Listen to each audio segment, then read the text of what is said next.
Hello everyone, welcome back to my YouTube channel. आज हम लोग नर्सिंग एप्टीट्यूड का लेक्चर नंबर 13 देखेंगे। लेक्चर नंबर 12 तक हम लोगों ने कंप्लीट कर लिया है, जो कि आपको चैनल पर प्लेलिस्ट में मिल जाएगा। ये कुछ क्वेश्चन ऐसे हैं जो कि प्रीवियस ईयर के क्वेश्चन हैं, वो रिपीटेड हुए हैं क्योंकि मैंने अगले साल पेपर दिया है और मुझे मालूम है कि कैसा क्वेश्चन पूछा गया था और कैसे क्वेश्चन आने के आसार हैं। तो वीडियो के साथ लास्ट तक जुड़े रहिए और यदि वीडियो अच्छा लगे तो लाइक करिए और जो क्वेश्चन दिया जाए उसका कमेंट करिए। यदि अभी तक चैनल को सब्सक्राइब नहीं किए हैं तब चैनल को सब्सक्राइब करिए। ये आप किसी भी स्टेट के हों जहाँ पर नर्सिंग एप्टीट्यूड पूछी जाती है, जैसे यूपी के लिए अटल बिहारी वाजपेयी मेडिकल यूनिवर्सिटी और किंग जार्ज मेडिकल यूनिवर्सिटी हो गया। उसके बाद महाराष्ट्र में पूछा जाता है, उत्तराखंड उड़ीसा में पूछा जाता है। तो ये उन सभी स्टेट के लिए भी ये आप देख सकते हैं। तो देखिए, शुरू करते हैं अपना। देखिए हमारा नर्सिंग एप्टीट्यूड फॉर नर्सिंग। तो पहला क्वेश्चन क्या है हमारा?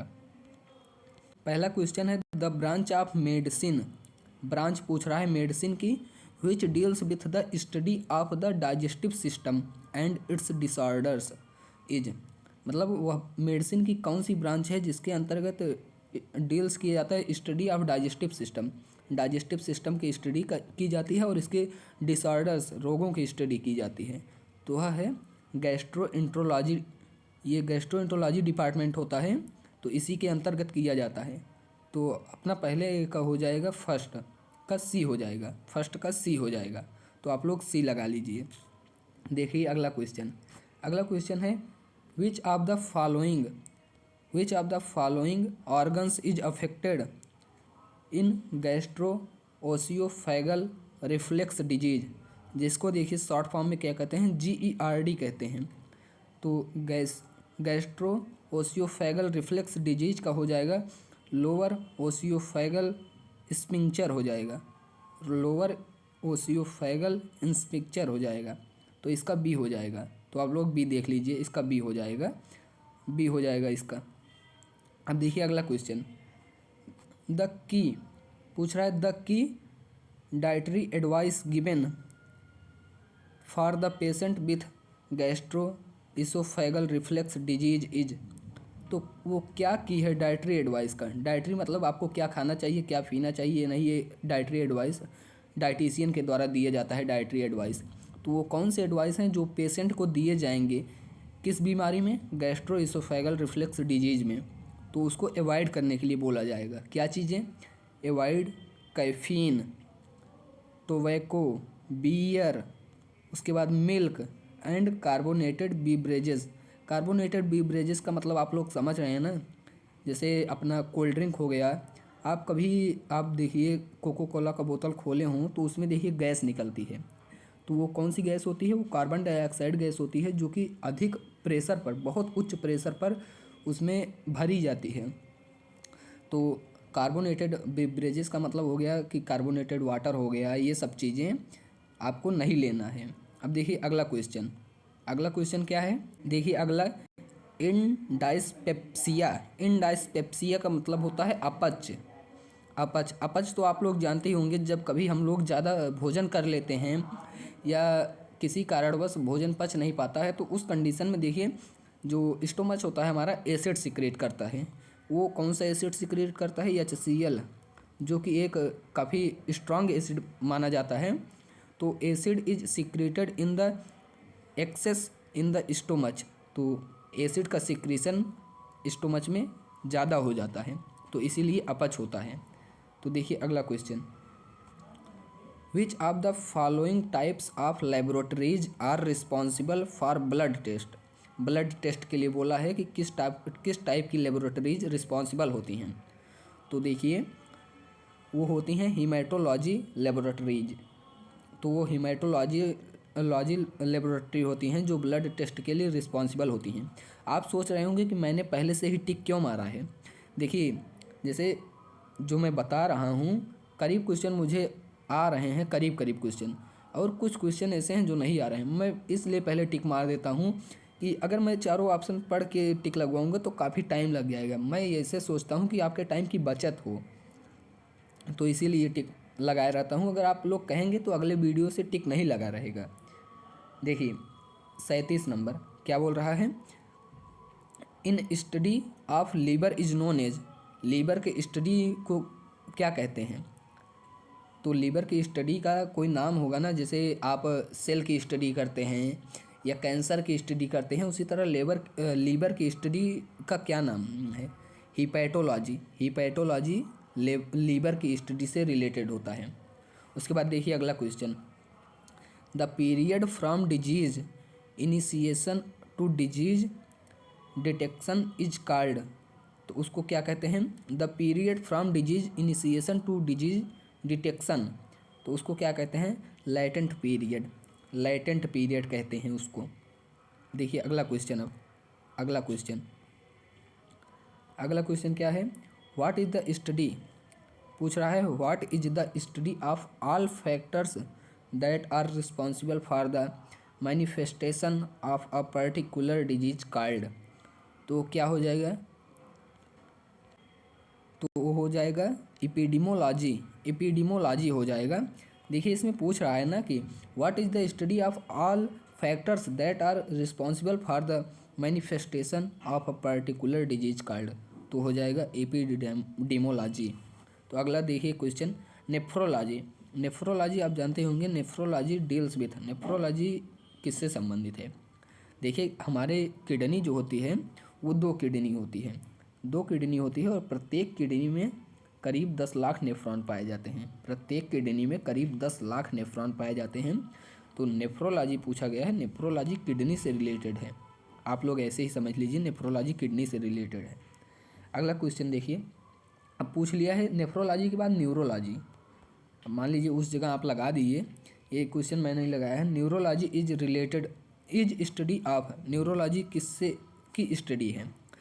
इसका जो है आप लोग न्यूरोलॉजी किस चीज़ की स्टडी है? स्किन की है या क्वाइन एंड मीडल्स की है या हार्ट की है या नर्वस सिस्टम की है? इसका उत्तर आप लोग कमेंट में कमेंट करके ज़रूर बताइएगा। इसका उत्तर आप लोग कमेंट बॉक्स में कमेंट करिएगा। देखते हैं कितने लोगों का सही उत्तर है।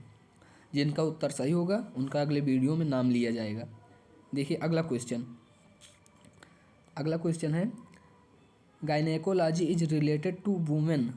गायनेकोलॉजी आप जानते होंगे, गायनेको उनको कहते हैं जो महिला के डॉक्टर होते हैं। Gynaecology is related to women in the same way as paediatrician is related to, जिस तरह गायनेकोलॉजी जो है महिला से रिलेटेड डॉक्टर होते हैं, वुमेन से रिलेटेड, उसी तरह पेडिट्रिशियन जो होते हैं वो चिल्ड्रन से रिलेटेड डॉक्टर होते हैं। जो छोटे बच्चों नियोनेटल्स का केयर करते हैं उन्हीं को पेडिट्रिशियन कहते हैं। अगला क्वेश्चन देखिए, दिया गया है AN, उसके बाद थोड़ा डैश दिया गया, इज अ स्पेशलिस्ट, एक स्पेशलिस्ट हैं in treatment of cancer and providing medical care to cancer patient. एक यहाँ पर मतलब कुछ भरा जाएगा, दिया गया है ये स्पेशलिस्ट हैं किस चीज़ के? Treating cancer and providing medical care to cancer patient. तो कैंसर के डॉक्टर को आप लोग जान ही रहे हैं, उनको कहते हैं ओंकोलॉजिस्ट। ओंकोलॉजी कैंसर से रिलेटेड अध्ययन होता है और ओंकोलॉजिस्ट कैंसर के डॉक्टर को कहते हैं। गैस्ट्रोएंटरोलॉजी आपने अभी तो पढ़ ही लिया, गैस्ट्रोएंटरोलॉजिस्ट जो कि पेट के डॉक्टर होते हैं। साइकेट्रिस्ट दिमाग के डॉक्टर होते हैं।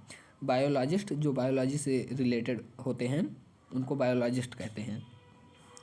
देखिए अगला, an ophthalmologist is one who treat, ophthalmologist कौन है आप जान ही रहे हैं। ऑप्थेल्मिक जो होता है, ऑप्थेल्मो रिलेटेड होता है आई से, तो ऑप्थेल्मोलॉजिस्ट जो होते हैं किस चीज़ का ट्रीट करेंगे? आइज़ का, आँखों का ट्रीटमेंट करेंगे। ऑप्थेल्मोलॉजिस्ट जो है वो रिलेटेड रहेंगे आई से।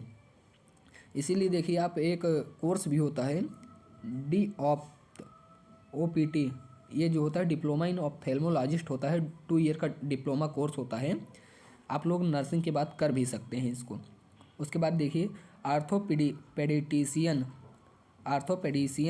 क्या है? इज रिलेटेड टू बोन्स, जो बोन्स से रिलेटेड होते हैं। And dermatologist is related to skin, जिस तरह आर्थोपेडिशियन जो है बोन्स से रिलेटेड होते हैं और डर्मेटोलॉजिस्ट स्किन से रिलेटेड होते हैं। डर्मेटोलॉजिस्ट मुख्यतः जान लीजिए स्किन से रिलेटेड हो गए, नेल से रिलेटेड हो गए, और सेम द वे उसके बाद इसी तरह जो है पूछ रहा है नियोनेटोलॉजिस्ट किससे रिलेटेड होंगे? नियोनेटोलॉजिस्ट अभी मैंने बताया कि जो बच्चों के डॉक्टर होते हैं या इन्फेंट के डॉक्टर होते हैं उन्हीं को नियोनेटोलॉजिस्ट कहते हैं, या क्या कहते हैं, नियोनेटोलॉजिस्ट भी कह सकते हैं और पेडियाट्रिशियन भी कह सकते हैं। तो ऐसा नहीं दिया रहेगा कि एक साथ ये क्या दे दिया जाए, नियोनेटोलॉजिस्ट और पेडियाट्रिशियन दोनों दे दिया जाए, ऐसा नहीं दिया जाएगा। या तो यही दिया जाएगा या तो पेडियाट्रिशियन ही दिया जाएगा, पेडियाट्रिशियन ही दिया जाएगा। तो बच्चों के ये डॉक्टर होते हैं। अगला देखिए, which of the following is called diagnosis and treatment. क्या बोल रहा है, diagnosis and treatment of mechanical disorders of the musculoskeletal system specially the spine. जो स्पाइन, जो समझ लीजिए मस्कुलोस्केलेटल डिसऑर्डर से रिलेटेड डॉक्टर होते हैं, स्पेशली बोल रहा है किस चीज़ का, स्पाइन का। तो वो कौन से हो जाएंगे, वो हो जाएंगे चिरोप्रैक्टिक मेडिकल प्रैक्टिस। ये देखिए ऐसे ऐसे नाम हैं जो कभी आप लोगों ने सुना ही नहीं होगा। तो इसीलिए बोल रहे हैं चैनल के साथ जुड़े रहिए, आपको ऐसी ऐसी चीज़ें सीखने को मिलेंगी। अब देखिए अगला क्वेश्चन है national institute of orthopedically handicapped is situated in. जो नेशनल इंस्टीट्यूट है ऑर्थोपेडिकली हैंडीकैप वो होते हैं कैंडिडेट जो मतलब शारीरिक रूप से विकलांग होते हैं। तो नेशनल इंस्टीट्यूट इसका कहाँ रिलेटेड है, इसका कोलकाता में रिलेटेड है। देखिए अगला, the study of teeth is related to age, मतलब दांतों की स्टडी किससे रिलेटेड है, तो दांतों की स्टडी ओडोंटोलॉजी रिलेटेड है, ओडोंटोलॉजी, और इसके डॉक्टर को ओडोंटोलॉजिस्ट कहेंगे। तो दांतों की स्टडी ओडोंटोलॉजी हो जाएगी। अगला क्वेश्चन देखिए, which of the following instrument, कौन सा इंस्ट्रूमेंट है, is used for the visual examination of ear drum. देखिए ये क्वेश्चन पूछा जाता है, जो ईयर ड्रम के मतलब कान के अंदर के पर्दे को देखने के लिए या कान से रिलेटेड कोई भी डिजीज़ देखने के लिए कौन सा इंस्ट्रूमेंट की यूज किया जाता है, तो वो किया जाता है ओटोस्कोप का मैं आप लोगों को इमेज दिखा रहा हूँ। देखिए यही है ओटोस्कोप यही है। इसमें एक टार्च सा लगा होता है जिसको डॉक्टर हाथ में पकड़कर, पेन सा रहेगा, हाथ में पकड़कर कान में डालेगा, उसके बाद टार्च की तरह जलाएगा, जिससे यहाँ पर एक लेंस लगा रहता है जिसकी सहायता से उसको साफ साफ सब चीज़ें दिखाई देंगी। ये देखिए ईयर ड्रम होता है और ये ईयर कैनाल होता है, ईयर का रास्ता होता है, और ये मिडल ईयर होता है, और यही इंस्ट्रूमेंट जो है ओटोस्कोप है। और ये देखिए ear drum seen through otoscope, ear drum दिख रहा है ऑटोस्कोप के द्वारा। देखिए इतनी छोटी चीज़ इतनी बड़ी चीज़ में दिख रहा है, तो यही होता है ऑटोस्कोप। और देखिए एक नर्स एग्जामिन कर रही है पेशेंट के ईयर को ऑटोस्कोप से। देखिए ये लेकर उसके कान के जो आंतरिक पार्ट्स हैं उनको चेक कर रही है, यही ऑटोस्कोप होता है, और इसी के द्वारा ऐसे ही एग्जामिन किया जाता है। देखिए ये है इसका चित्र, ऑटोस्कोप का ये चित्र है, यही है ऑटोस्कोप का चित्र, आप लोग देख लीजिए क्योंकि कभी भी ज़रूरत पड़ सकती है हम लोगों को इसकी, क्योंकि हमारा भी यही मेन व्यवसाय हो गया है बीएससी नर्सिंग, तो हम लोगों को इसकी ज़रूरत पड़ेगी ही। तो यही है ऑटोस्कोप। और अब चलिए आगे क्वेश्चन देखते हैं। देखिए अगला क्वेश्चन है, a medical practitioner specialising in children and their diseases. एक मेडिकल प्रैक्टिशनर हैं जो स्पेशलाइज हैं चिल्ड्रन के से रिलेटेड और उनके बीमारियों से रिलेटेड। तो मैंने बताया ना वो पेडियाट्रिशियन हो जाएंगे, पेडियाट्रिशियन। अब देखिए अगला question, which Indian is known as father of plastic surgery. ये देखिए ये एकदम टॉप का क्वेश्चन है, कौन से इंडियन हैं जो फादर ऑफ प्लास्टिक सर्जरी के नाम से जाने जाते हैं, father of plastic surgery Indian. तो हो जाएंगे सुश्रुता, जिसको इंग्लिश में सुश्रुता लिखा जाता है, और ये हैं सुश्रुत। ये समझ लीजिए आयुर्वेदिक वैज्ञानिक थे भारत के, तो ये हैं Sushruta, father of plastic surgery, Indian plastic surgery. उसके बाद देखिए, who among the following is known as his expertise in plastic surgery during ancient period. तो सुश्रुत जी थे, उसके बाद देखिए who is known as father of surgery, चाहे प्लास्टिक सर्जरी दे चाहे सर्जरी दे आपको सुश्रुत ही लगाना है। अगला क्वेश्चन देखिए who is known as father of medicine, father of medicine किसे कहा जाता है, कौन फादर ऑफ मेडिसिन के नाम से जाना जाता है, फादर ऑफ मेडिसिन है Hippocrates, Hippocrates father of medicine हैं। अगला क्वेश्चन देखिए what is meant by psychiatry domain, तो इसका क्या मतलब हो जाएगा, मेंटल और फिजिकल स्किल्स, मेंटल और फिजिकल स्किल्स, इसका देखिए डी हो जाएगा। अब देखिए अगला pulmonology is a medical speciality that deals with the diseases involve, तो वो कौन से डिजीजेज हैं, लंग्स एंड रिस्पायरेटरी ट्रैक्ट के अंदर जो डिजीज हो जाते हैं पल्मोनोलॉजी, क्योंकि पल्मोनरी धमनी होती है आपने सुना होगा, तो उसी से रिलेटेड डॉक्टर हैं। उसके बाद देखिए रिमेटॉइड आर्थराइटिस, रिमेटॉइड आर्थराइटिस देखिए ये रिमेटॉइड आर्थराइटिस जो है ये एक ऑटो इम्यून डिजीज है, आपकी इम्यूनिटी खुद ही उसके प्रति निष्क्रिय मतलब गलत प्रभाव करने लगती है, उसे खुद ही खत्म करने लगती है। तो आप एक उदाहरण के तौर पर इसको याद कर लेंगे ऐसे, ये समझ लीजिए एक rheumatoid arthritis is a disease, तो ऑटो इम्यून डिजीज है। इसी तरह पूछा जाता है कि ऑटो इम्यून डिजीज के नाम बताइए, तो आप रोमेटॉइड आर्थराइटिस लिख सकते हैं।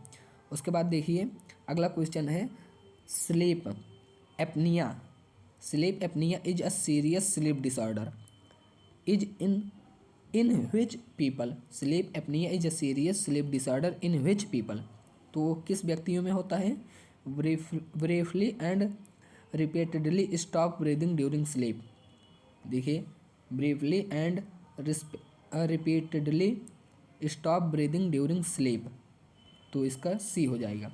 अगला देखिए urology is related to which of the following, urology किससे रिलेटेड होते हैं, क्या वो ब्लड से, ब्रेन से या न्यूरॉन से कि यूरिन से, यूरोलॉजी हैं तो यूरिन से ही रिलेटेड होंगे।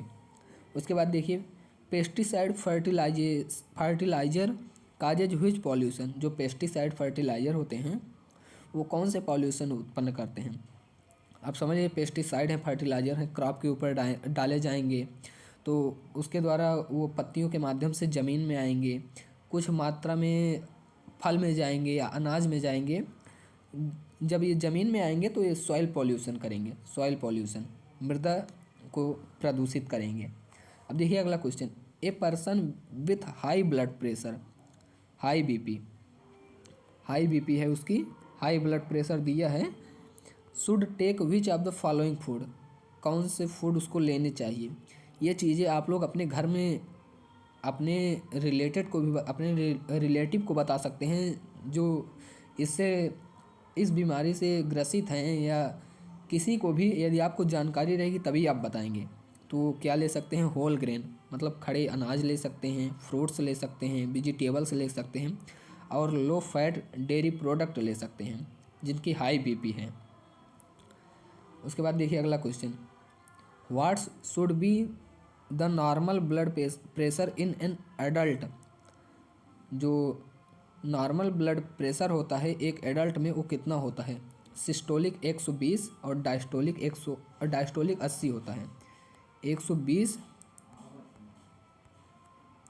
और 80। उसके बाद क्या लिखा जाता है, कौन से इंडिकेट लिखे जाते हैं वो आप लोग कमेंट में लिख कर बताइएगा।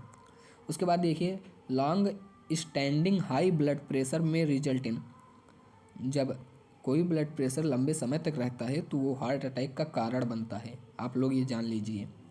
उसके बाद देखिए normal blood pressure of human being is, जो नॉर्मल ब्लड प्रेशर होता है मनुष्य में वो कितना होता है, अभी हमने शायद ऊपर पढ़ा है, तो आप लोग इसका कमेंट में उत्तर ज़रूर बताइएगा। जितने क्वेश्चन मैं दे रहा हूँ कमेंट में उत्तर बताना अनिवार्य है, आप इस वीडियो से जुड़े हैं तो मेरी भी बात सुनिए, कमेंट में उत्तर बताना ज़रूरी है, आप लोग इसका कमेंट में उत्तर बताइए। देखिए अगला question the blood glucose level is commonly expressed, जो ब्लड का ग्लूकोज लेवल होता है उसके द्वारा एक्सप्रेस किया जाता है, मतलब किसके द्वारा संदर्भित किया जाता है, वो होता है मिलीग्राम प्रति डेसीलीटर, यम प्रति, देखिए उसको कैसे लिखा जाता है, यम प्रति DL लिखा जाता है, इस तरह यम प्रति DL लिखा जाता है। और ये नॉर्मल पर्सन का 100 से लो रहता है, 100 से।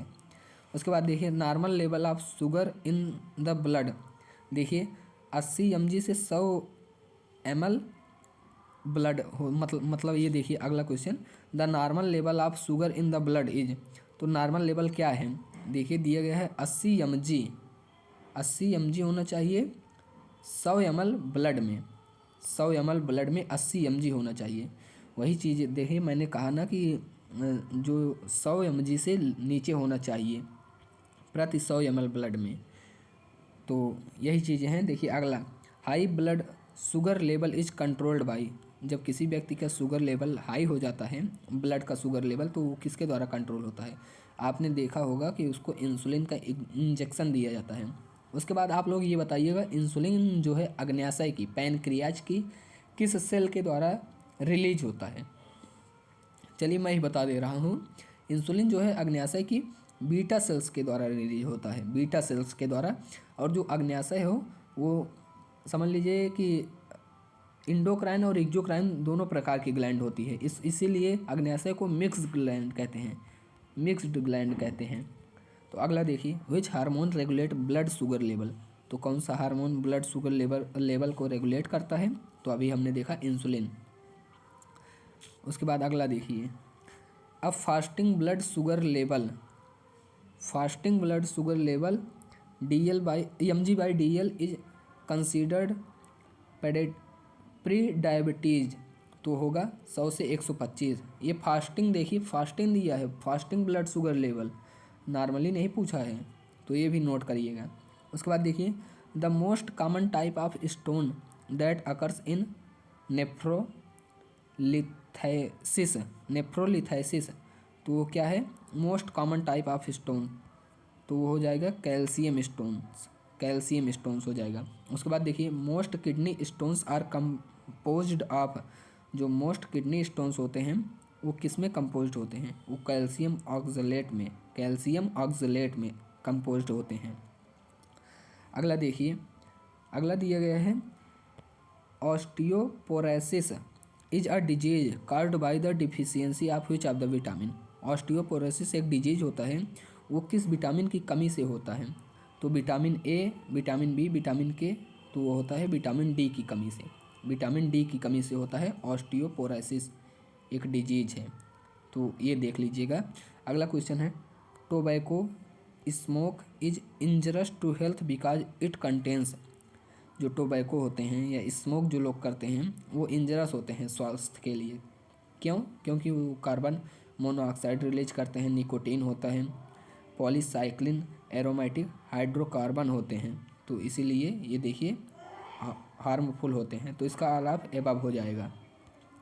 अगला देखिए, विच component in tobacco makes it harmful for human consumption, तो देख लीजिए, विच कंपोनेंट इन टोबैको, टोबैको का कौन सा कंपोनेंट तत्व है जो हार्मफुल होता है मनुष्य के लिए जब उसको कंज्यूम करते हैं, तो आप जानते होंगे टोबैको में निकोटीन होता है जो कि हार्मफुल होता है।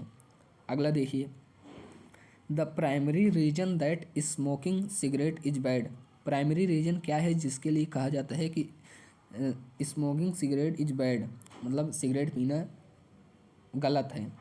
देखिए, जब हम सिगरेट पीते हैं या कोई व्यक्ति सिगरेट पीता है तो देखिए एक होता है सीलिया, रिस्पायरेटरी ट्रैक में सीलिया होता है, तो वो जो सिगरेट का धुआं होता है किल कर देता है, kill the cilia in upper respiratory tract, जो रिस्पायरेटरी ट्रैक का अपर पोर्शन होता है उसमें सीलिया होता है, और इसी सीलिया को स्मोकिंग जब करते हैं व्यक्ति तो उसका धुआं किल कर देता है।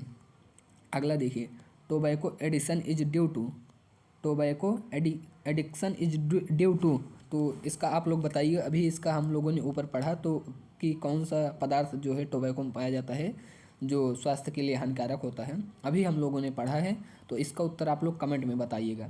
उसके बाद देखिए, excessive consumption of alcohol drinks, अधिक मात्रा में एल्कोहल ड्रिंक का कंजप्शन मतलब लेना या पीना काजेज डैमेज ऑफ द, तो अधिक मात्रा में अल्कोहल का सेवन करना, कंज्यूम करना, तो किस ऑर्गन को डैमेज कर देता है? वो लंग्स को डैमेज करता है, किडनी को, हार्ट को, कि लीवर को? वो लीवर को डैमेज करता है, लीवर को डैमेज करता है अल्कोहल की अधिक मात्रा। अब देखिए अगला, excess of which of the following alcohol intake cause blindness.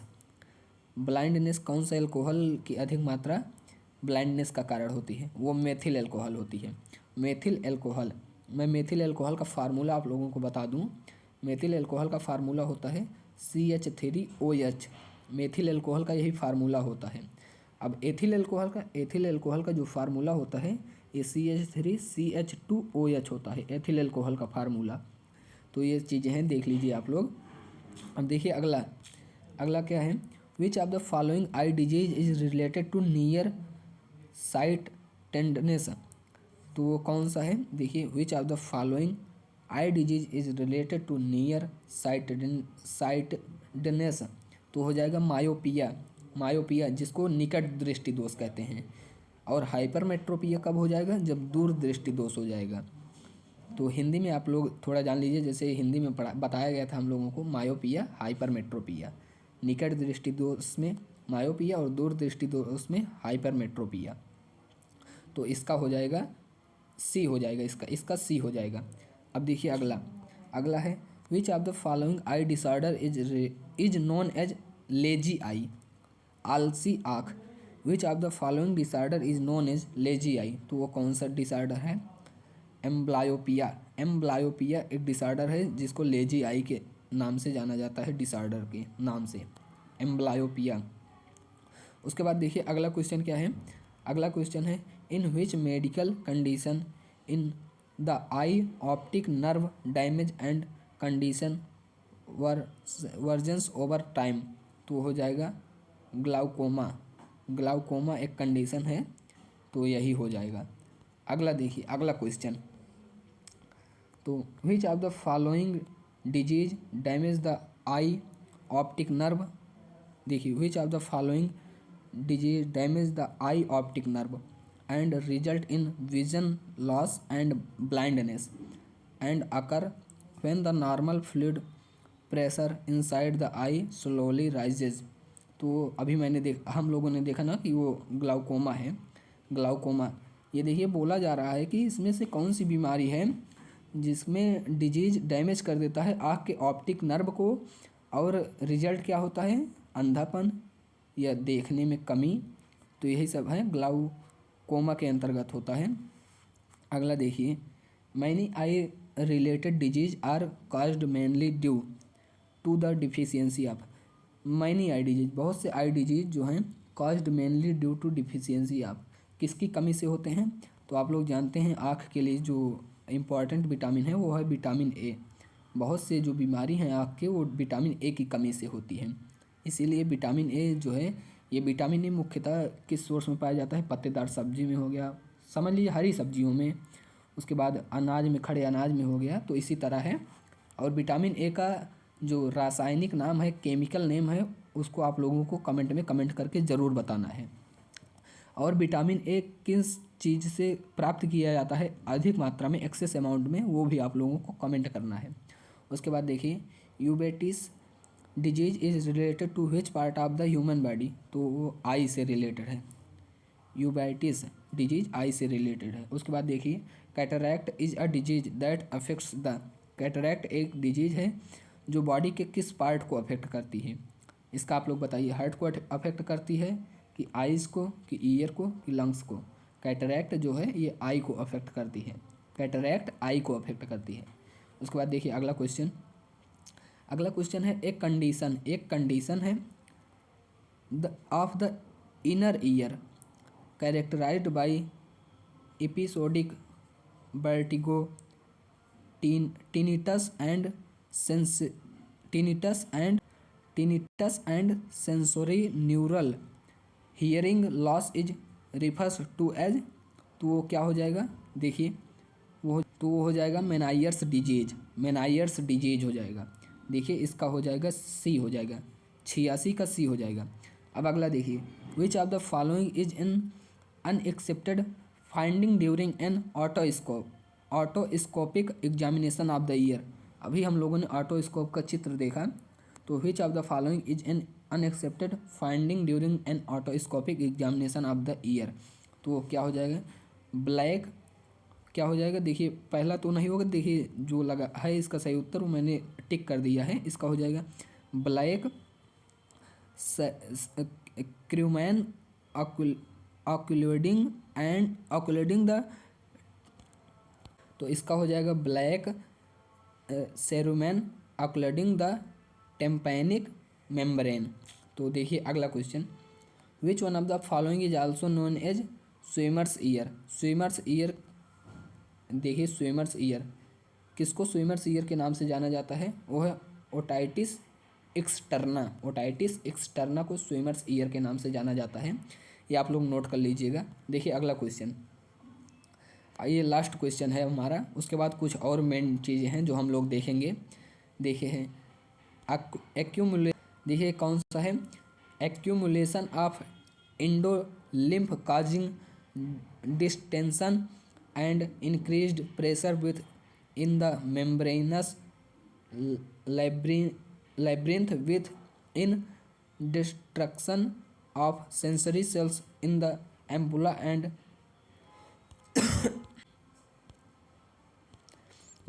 तो इसका क्या हो जाएगा, एम्पुला एंड कोइलाइज, तो हो जाएगा मेनाइनर्स डिजीज, हो जाएगा मेनाइनर्स डिजीज। देखिए उसके बाद ये हमारा यहाँ पर समाप्त होता है। उसके बाद ये अगर आप लोग जान रहे हैं ये कहाँ का इमेज है, ये कलान सेंटर कहाँ का है, यदि आप लोगों को इसके बारे में पता है तो आप लोग कमेंट करके ज़रूर बताइएगा। उसके बाद वीडियो कैसा लगा कमेंट करके ज़रूर बताइएगा, और इसी तरह और वीडियो के लिए चैनल के साथ जुड़े रहिए और चैनल को सब्सक्राइब करिए। धन्यवाद। और ये आप लोग ज़रूर बताइएगा कि ये चित्र कहाँ का है।